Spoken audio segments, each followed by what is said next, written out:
ഖ്വയ്ദയുടെ പ്രതികരണത്തിലേക്ക് തന്നെ നമ്മൾ ആദ്യം പോവുകയാണ്. ഇന്ത്യക്കെതിരെ ജിഹാദ് എന്ന പ്രസ്താവനയുമായി അൽ ഖ്വയ്ദ പാകിസ്ഥാനിൽ ഇന്ത്യ നടത്തിയ ആക്രമണങ്ങൾക്ക് തിരിച്ചടി നൽകും.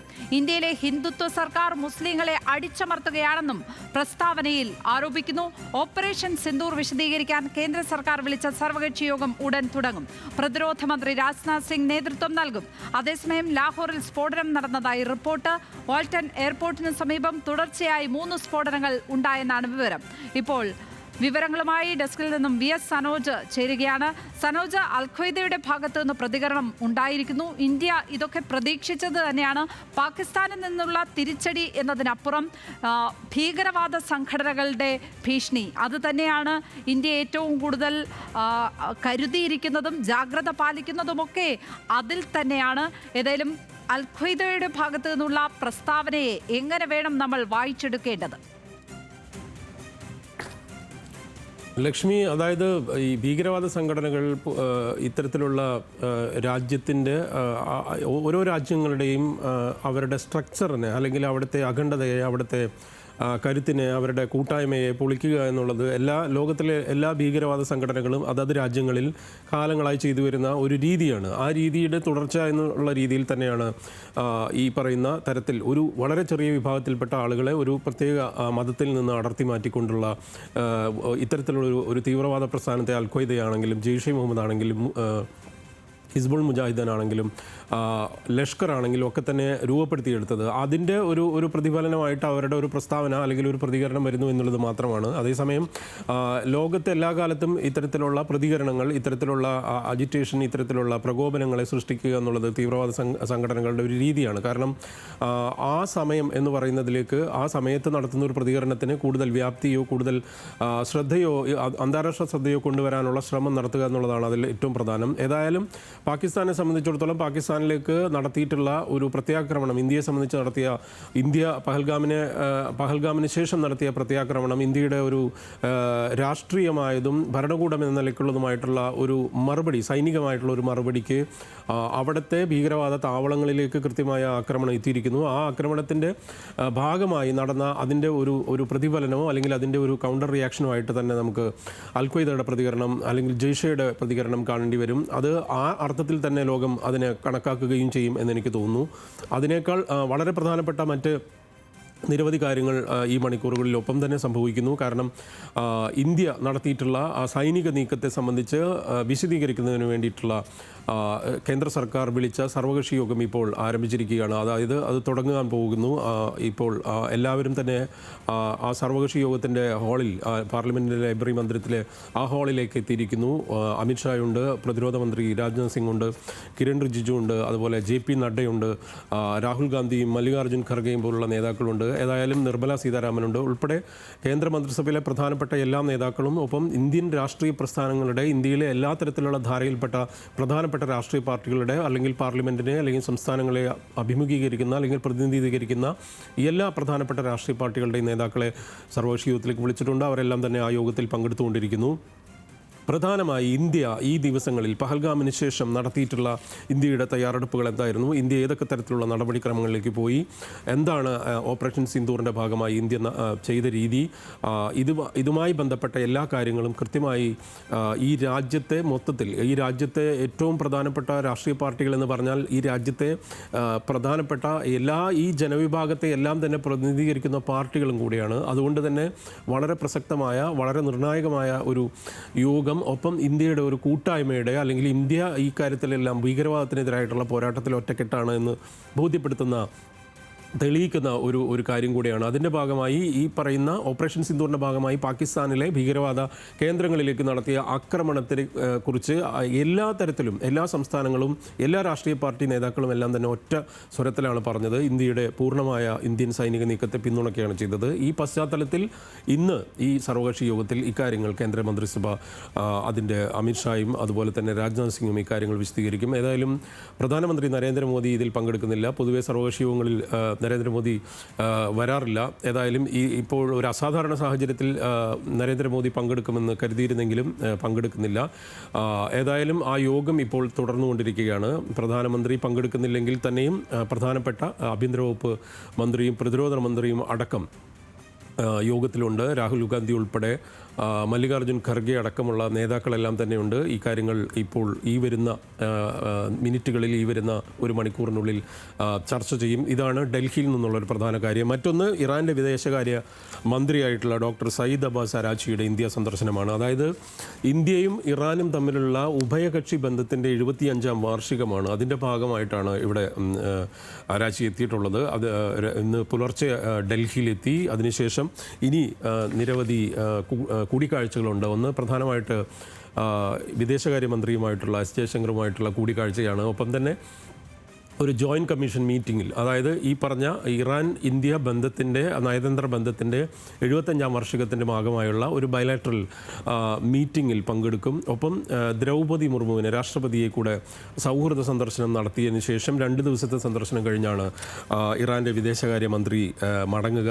ഇന്ത്യയെ സംബന്ധിച്ചിടത്തോളം ഈ മണിക്കൂറുകൾ വളരെ പ്രധാനമാണ്. ഒന്ന്, സുരക്ഷയുമായി ബന്ധപ്പെട്ട്, പ്രത്യേകിച്ച് ഇന്ത്യയുടെ അതിർത്തി സംസ്ഥാനങ്ങളിലെ സുരക്ഷ ഏറ്റവും പ്രധാനപ്പെട്ട, അല്ലെങ്കിൽ ഏറ്റവും വലിയ നിർണായകമായ മണിക്കൂറുകളിലൂടെ കടന്നു പോകുന്നൊരു സാഹചര്യമുണ്ട്. പ്രത്യേകിച്ച് കശ്മീർ അടക്കം, അല്ലെങ്കിൽ ലഡാക്ക് മേഖല, ഒപ്പം തന്നെ നമുക്കറിയാവുന്നതുപോലെ ഹിമാചലിൻ്റെ ചില ഭാഗങ്ങൾ, ധരംശാല ഉൾപ്പെടെയുള്ള മേഖലകൾ, ഒപ്പം ഗുജറാത്ത്, രാജസ്ഥാൻ, അതുപോലെ പഞ്ചാബ് അടക്കമുള്ള സംസ്ഥാനങ്ങളിലെ അതിർത്തി മേഖലകളിലെ സൈനിക നിരീക്ഷണം കൂടുതൽ ശക്തമാക്കുകയും, അമൃത്സർ എയർപോർട്ട് അടക്കം വിമാനത്താവളം തൽക്കാലം അടച്ചിട്ടിരിക്കുന്നു. ഏതാണ്ട് 400ഓളം എയർലൈൻസ് സർവീസുകൾ, വിമാന സർവീസുകൾ ഇന്നലെ തന്നെ റദ്ദാക്കിയിരുന്നു.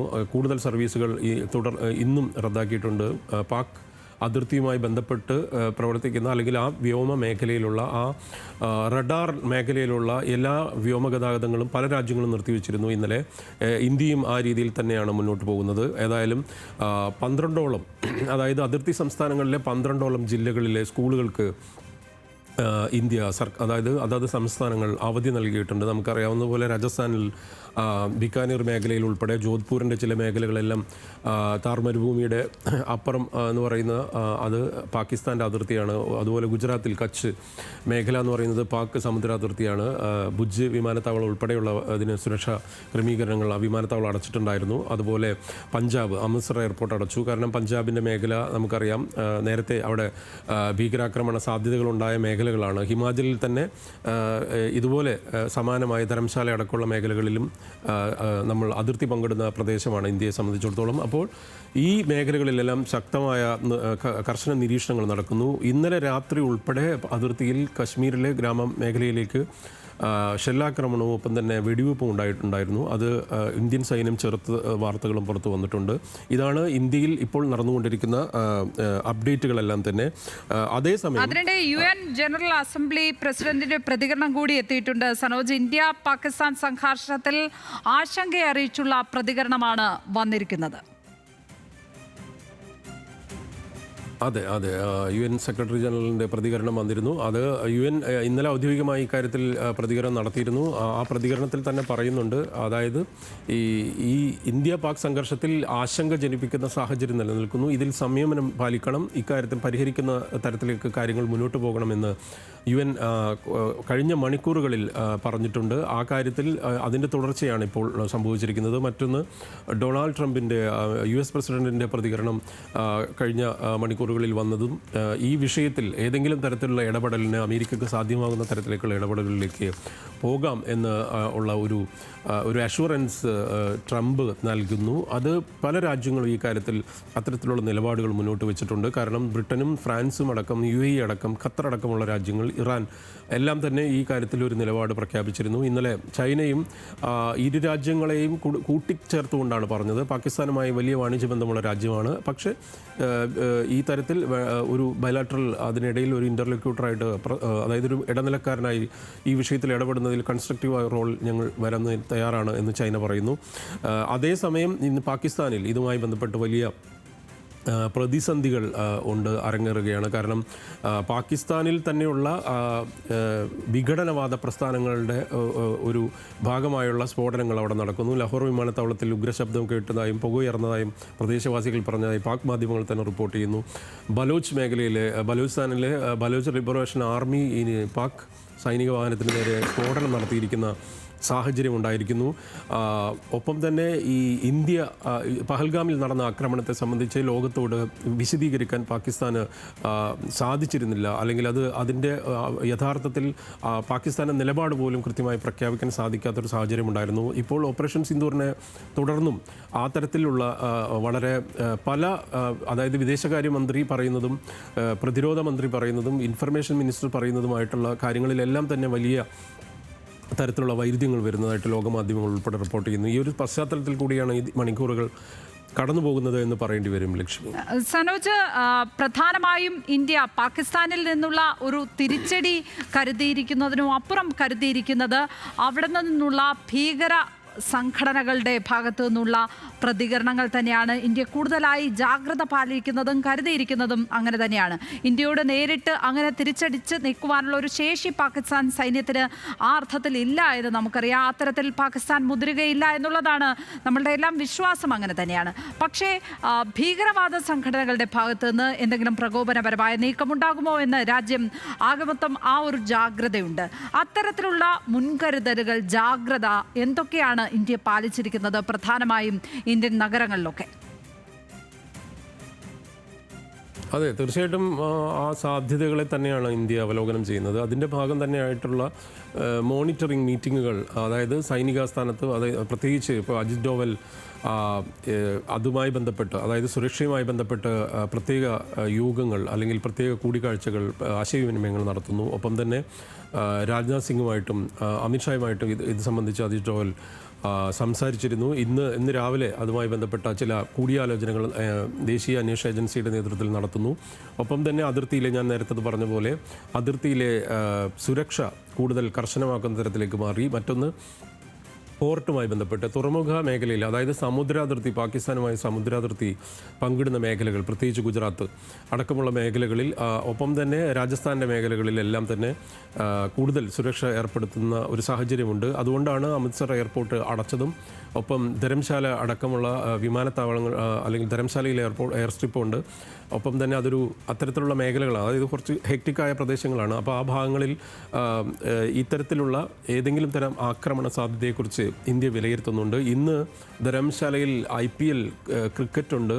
ധരംശാലയിലേത് ഹൈ ആൾട്ടിറ്റ്യൂഡിലെ ഇന്ത്യയിലെ ഒരു സ്റ്റേഡിയമാണ്.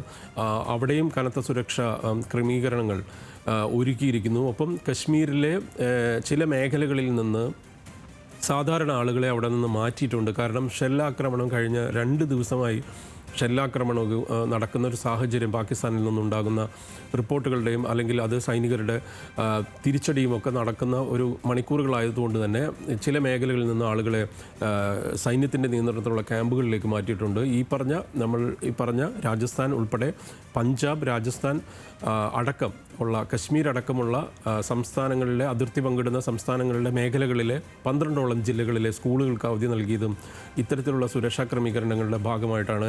അതുപോലെ തന്നെ രാജ്യത്തെ പ്രധാനപ്പെട്ട വിമാനത്താവളങ്ങൾ അടക്കം, പോർട്ടുകൾ അടക്കമുള്ളതിൻ്റെ സുരക്ഷ വർദ്ധിപ്പിച്ചിരിക്കുന്നു. വലിയ സുരക്ഷാ പരിശോധനകൾ നടക്കുന്നു. കാരണം നമുക്കറിയാം, വളരെ ലോകത്തെ ഞെട്ടിച്ചുകൊണ്ടാണ് പെൻറ്റഗൺ, വേൾഡ് ട്രേഡ് സെൻറ്ററിൻ്റെയും ഒക്കെ ആക്രമണം അൽ-ഖ്വയ്ദ നടത്തിയത് എന്ന് അറിയാം. അപ്പോൾ അത്തരത്തിലുള്ള അനുഭവങ്ങളിലൂടെ ലോകം തന്നെ കടന്നുപോയിട്ടുണ്ട്. അപ്പോൾ ഈ തീവ്രവാദ പ്രസ്ഥാനങ്ങൾ എല്ലായ്പ്പോഴും അത്തരത്തിലുള്ള പ്രവണതകളെ, അല്ലെങ്കിൽ അത്തരത്തിൽ വലിയ രീതിയിലുള്ള ഒരു സംഘർഷത്തിലേക്ക് ഓരോ രാജ്യങ്ങളെയും എത്തിക്കുന്ന തരത്തിലേക്ക്, അതിൽ നിന്ന് മുതലെടുക്കുന്ന ഒരു രീതി എല്ലാ കാലത്തും പുലർത്തി പോകുന്നുള്ളത് കൊണ്ട് തന്നെ ഇത്തരത്തിലുള്ള സുരക്ഷാ ക്രമീകരണങ്ങൾ ശക്തമാക്കുന്ന തരത്തിലേക്കാണ് കാര്യങ്ങൾ മുന്നോട്ട് പോകുന്നത്. ലക്ഷ്മി.